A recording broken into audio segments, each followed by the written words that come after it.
Bismillahirrahmanirrahim. Assalamualaikum warahmatullahi wabarakatuh. Alhamdulillahirrabbilalamin. Anak-anakku yang dirahmati Allah, ketemu lagi dengan Ustadz Kis dalam rangkaian pembelajaran jarak jauh, yaitu mata pelajaran IPA. Ustadz berharap kalian dalam keadaan sehat dan keluarga juga demikian pula.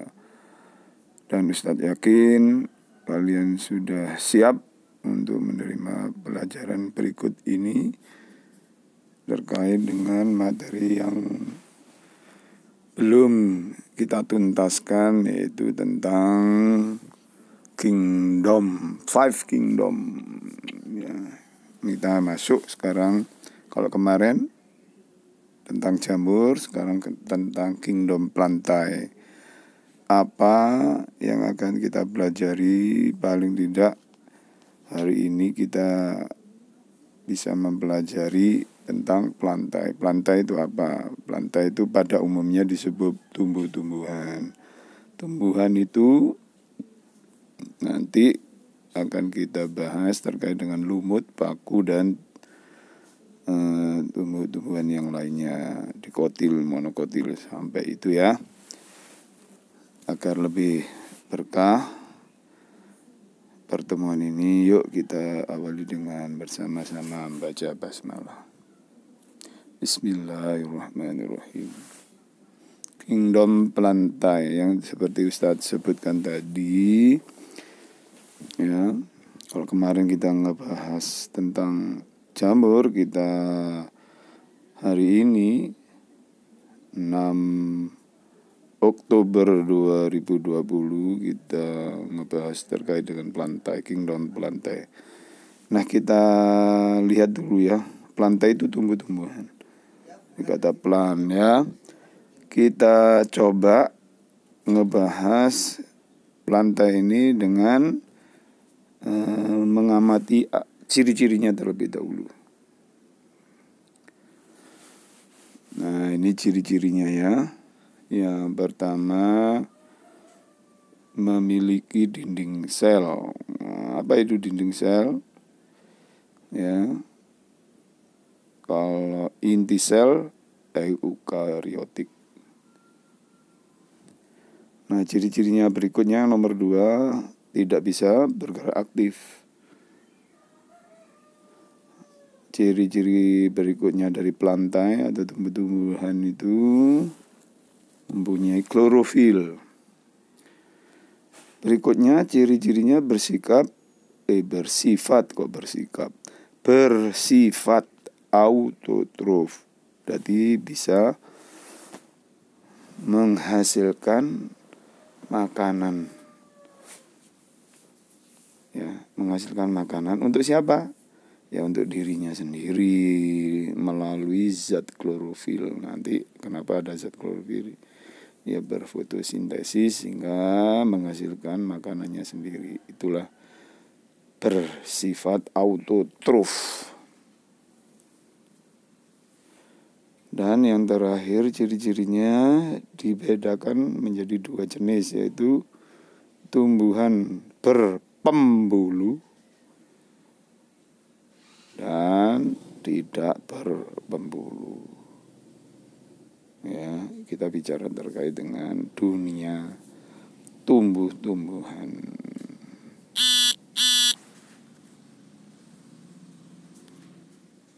Baik, kita lanjutkan.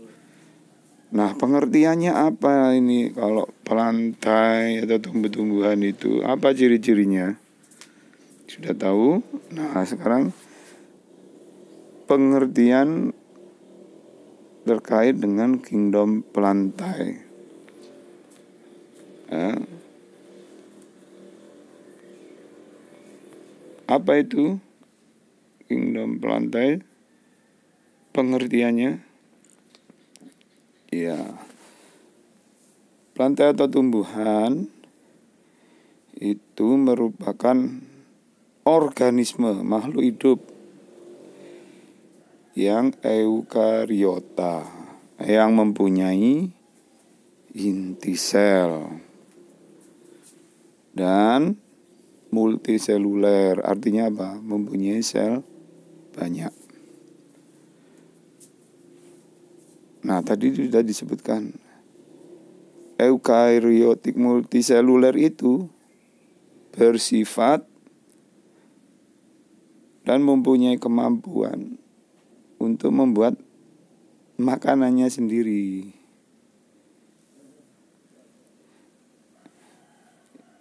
Dan ciri berikutnya pengertiannya itu, kalau membuat makanannya sendiri berarti memiliki kloroplas, yaitu mengandung pigmen klorofil. Nah, itu pengertiannya. Jadi planta itu eukariotik multiseluler dan autotrof, yaitu membuat makanannya sendiri dari sebuah zat yang bersifat pigmen yang disebut klorofil gitu ya. Intinya pokoknya ini planta itu adalah organisme eukariotik multiseluler dan memiliki kemampuan autotrof. Dari mana autotrof itu? Iya, betul, dari klorofil. Nah, itu ya. Itu kesimpulannya.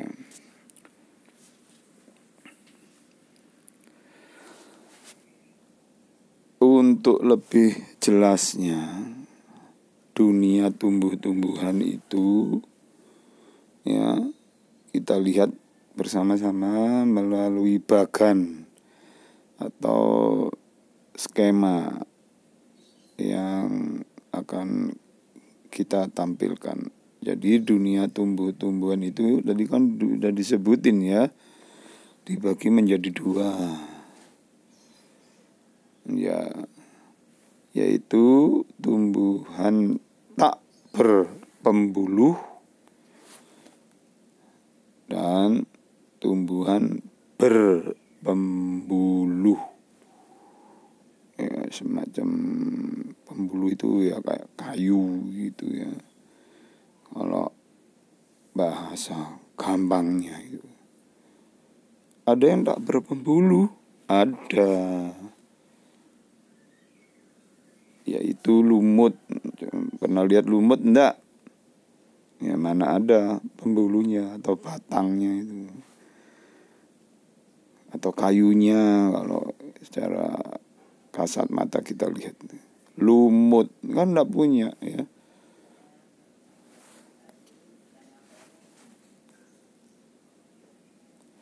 Kalau berpembuluh yang ada batangnya dibedakan juga menjadi dua, yaitu tumbuhan tak berbiji dan tumbuhan berbiji. Nah, kalau lumut dibedakan menjadi berapa? 3, itu nggak cukup jadinya, ke bawah 1 ya. Yaitu lumut daun.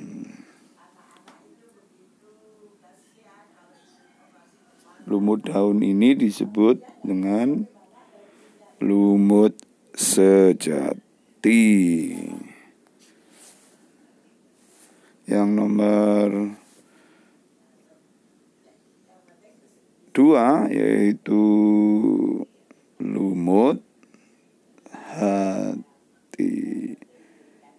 Ya, nanti kita lihat kayak apa lumut hati itu ya. Yang terakhir yaitu lumut tanduk. Itu tumbuhan yang tak berpembuluh. Lumut dibagi menjadi 3. Lumut daun, lumut hati, dan lumut tanduk. Nah sekarang yang tak berbiji, Ustadz ada ya tumbuhan tak berbiji? Ya ada. Yang sering nempel-nempel di tembok itu kan daunnya agak panjang-panjang. Apa namanya? Iya betul, tumbuhan paku itu tak berbiji itu. Nempel-nempel di dinding-dinding sumur gitu ya, pokoknya tembok-tembok yang lembab itu. Lalu tumbuhan berbiji.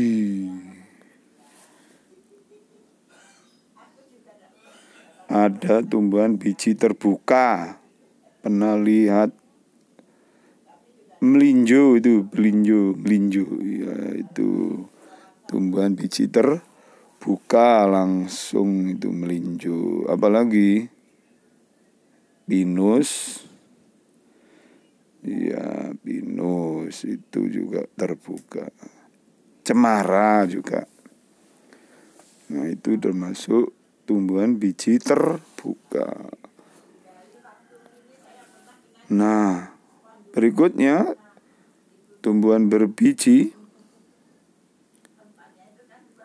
yaitu tumbuhan biji tertutup.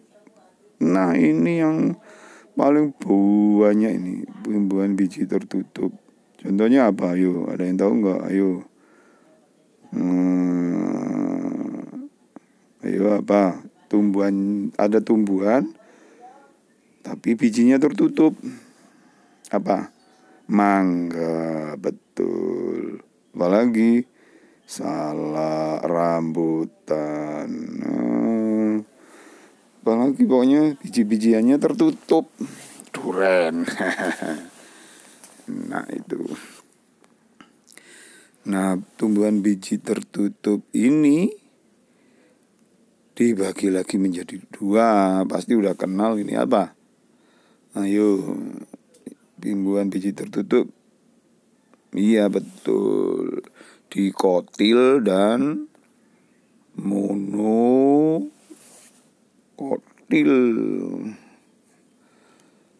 Kayaknya udah dipelajari ya, dikotil monokotil ini.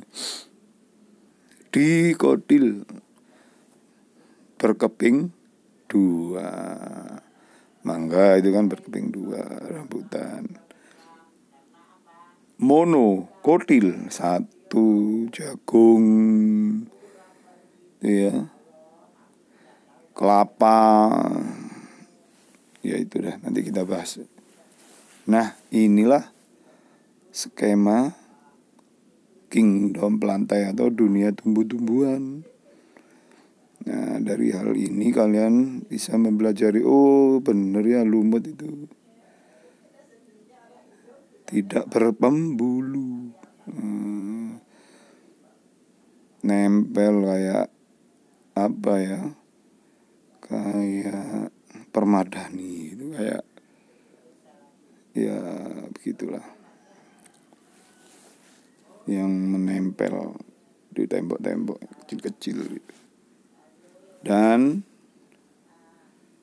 tumbuhan berpembuluh. Nah sampai dikotil monokotil. Kalau lumut hati, lumut daun, dan lumut tanduk. Ingat ini harus juga nanti kalau ulangan harus difahami ya, biar nggak salah lagi, ditonton terus, jangan sampai putus, loncat-loncat. Kita lanjutkan lagi. Nah kingdom plantae ini dibagi menjadi 3 divisi. 3 divisi itu berarti 3 grup, 3 kelompok. Apa aja terkait dengan kingdom plantae ini? Yang pertama, ya, tadi sudah disebutkan ya, yaitu tumbuhan lumut. Apa istilahnya lumut? Bryophyta. Brio itu lumut, pita tumbuh-tumbuhan. Tuh ya, jangan lupa. Bryophyta. Yang berikutnya yaitu tumbuhan paku. Tadi sudah disebutkan kan. Nah, pterido itu paku, pita tumbuhan. Jadi nanti kalau ulangan, pterido pita adalah termasuk tumbuhan A berpembulu, B tidak berpembulu, C katakanlah berdikotil, D monokotil. Nah, harus tahu jawabannya. Jadi pteridophyta itu tumbuhan paku, jadi berpembulu. Yang ketiga yaitu tumbuhan biji. Disebut apa? Mau dibaca itu spermatophyta. Sperma itu artinya biji ya. Dalam bahasa Yunani sperma itu biji. Pita tumbuhan, tapi tumbuhan biji. Nah itu kingdom planta itu dibagi menjadi 3 kelompok, 3 divisi. Ya, lumut, paku, dan tumbuhan biji yang punya biji. Dan istilah-istilahnya lumut, brio, paku, pterido. Kalau biji, tumbuhan biji, spermato. Itu. Oke?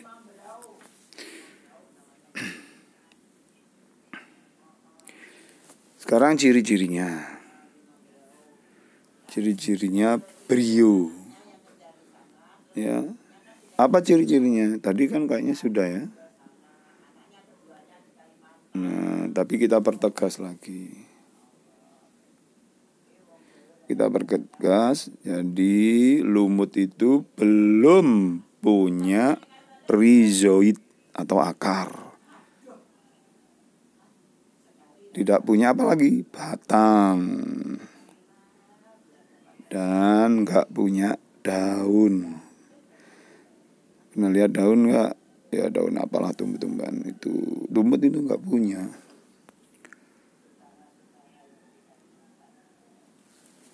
Nah, rhizoid itu atau akar itu menempel di tempat yang cocok.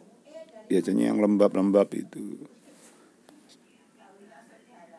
Nah, ciri-ciri berikutnya yaitu berkembang biak. Ya, spora. Dengan spora. Apa itu spora? Nanti kita jelaskan. Ciri-ciri berikutnya yaitu mengalami metagenesis, pergiliran keturunan. Ustadz, apa itu metagenesis? Makanya kalau nonton video jangan dipotong-potong ya, sampai habis. Nanti ada tugas. Ya, setelah ini ada tugas. Nonton video pembelajaran, sudah ngerti, nanti ada tugas. Apa itu metagenesis? Nih berarti ini nih. Betapa kekuasaannya Allah terhadap tumbuhan. Metagenesis atau pergiliran keturunan. Ya, pertama lumut tadi kan berkembang biak dengan spora gitu ya. Nah, spora itu akan menempel di tempat yang lembab. Nah, setelah menempel di tempat yang lembab ini yang akan cocok untuk pertumbuhannya disebut protonema. Kemudian protonema ini akan tumbuh menjadi lumut. Bolehlah disebut protonema ini bakalnya lumut, calonnya lumut. Nah dia akan tumbuh karena di tempat yang lembab, maka disebut lumut.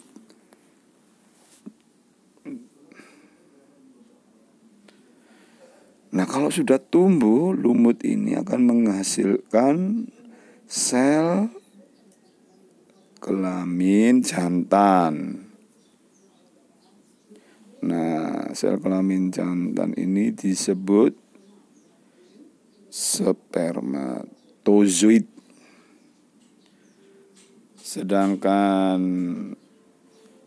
untuk sel kelamin betinanya disebut orgogonum. Nah, kedua sel jantan dan sel betina ini nanti akan saling membuahi. Hasil pembuahannya ini antara sel kelamin jantan dan betina disebut zigot. Ya, zigot ini calon spora.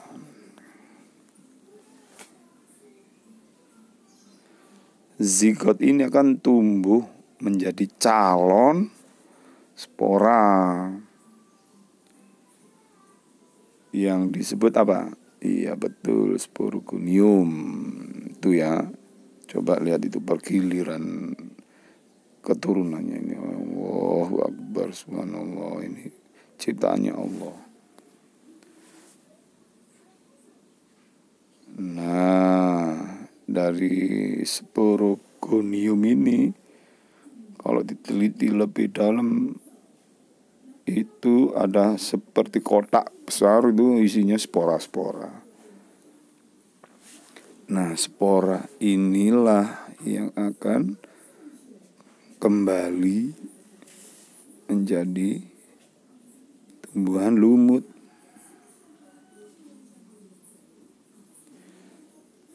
Penghasil spora disebut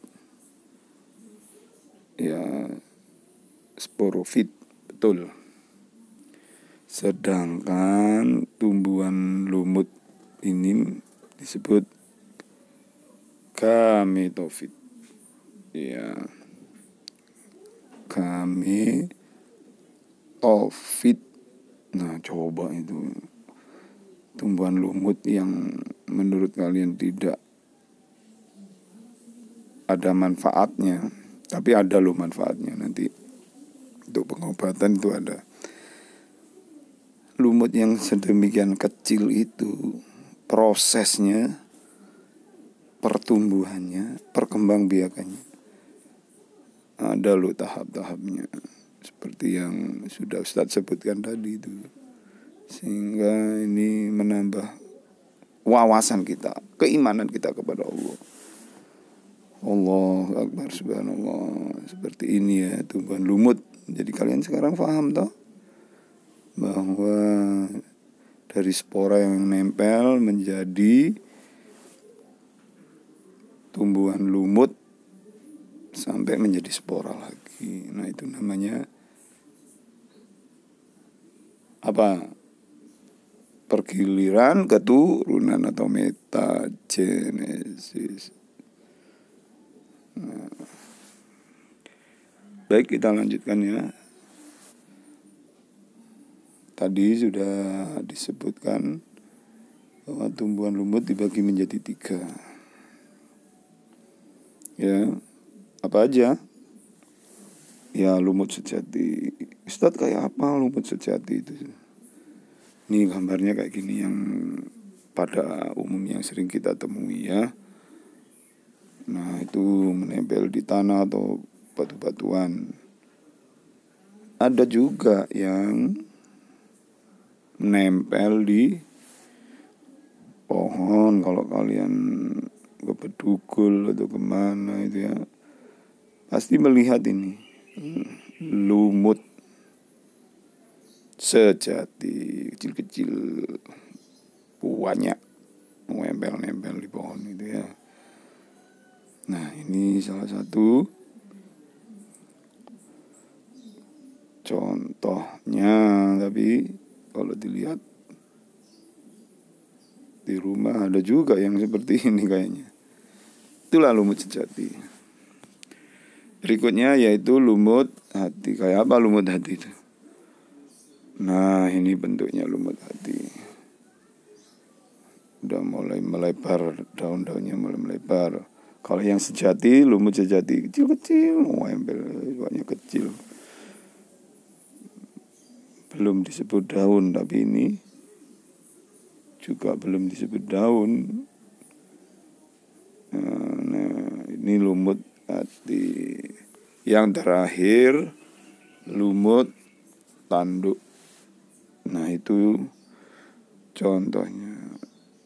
Udah mulai ada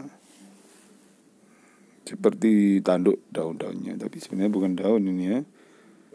Antara batang dan daun juga nggak ada ini. Nah, ini lumut tanduk. Dan contohnya ada berapa banyak? Banyak kalau kita pelajari ya. Apalagi lumut hati itu juga tipe-tipenya banyak. Ini baru ditampilkan beberapa aja. Ya Allah, alhamdulillah kita sudah bisa belajar. Mudah-mudahan kalian paham. Nah, tugas untuk kalian nih, jangan sampai lupa. Dikumpulkan di Classroom boleh, di WA boleh ya, tugas untuk kalian. Yang pertama ya, terkait dengan pelantai. Apa manfaat